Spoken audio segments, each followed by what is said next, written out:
All right, so thanks for the question. I got a few ideas on this I'm going to run by you. Number one, it depends on who the boy is. So we can't pretend that a situation that's going to work for one boy is going to work for another one. I think the sources of inspiration are super significant and particular to the individual person. And I don't want to be a new age philosopher charlatan that tells you how to inspire your teen boy or anyone for that matter. But I do think this is part of the answer, right? You engage in a conversation as much as possible about those potential sources of inspiration.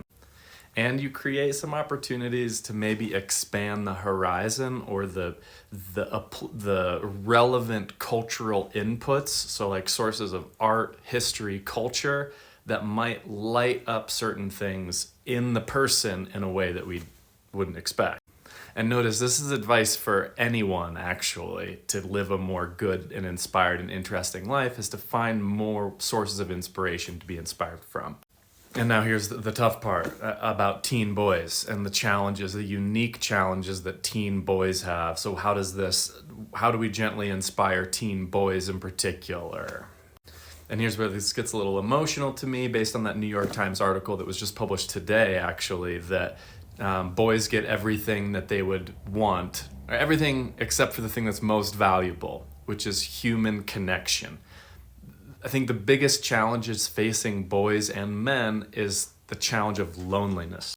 And that challenge of loneliness is because there's so many things that give us a facsimile of human connection when it really isn't a human connection. Give us a facsimile of sexual intimacy without sexual intimacy. Might be a little too soon to talk about sex with your teen boy, but that is where I'm kind of going with it.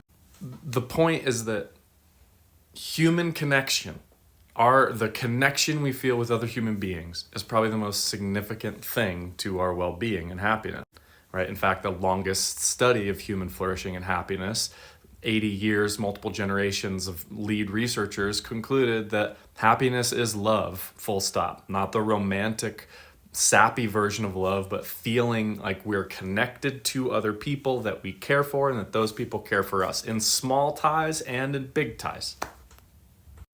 So where does that leave us? We find opportunities to connect and relate to each other, or to put them in situations where they can connect and relate with other men and other people that they might find inspiring.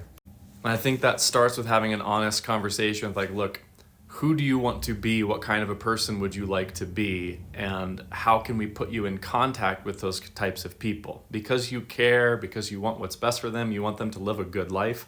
Their good life is going to look very different from anything you might expect. And yet, I would bet it's going to have some aspect of human connection, some worthwhile purpose, doing something that makes us feel like we're a valuable part of a community.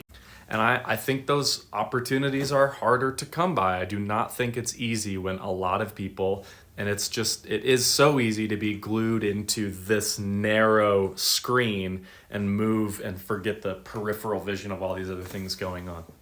And I gotta say one other thing as well, play. So what forms of physical and interpersonal relational play are we getting? Is there an opportunity to play with other people in a way that is fun and legit, like a D&D club or a knitting club, something that puts the person together with other people?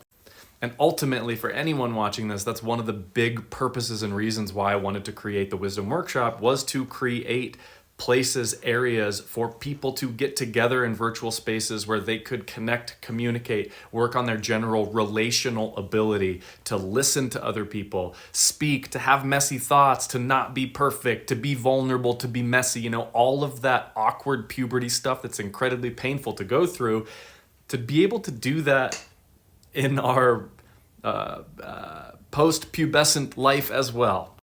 Apparently I have a lot to say about this, Junie. I hope this was helpful. Let me know. I'll be talking more about this, I think.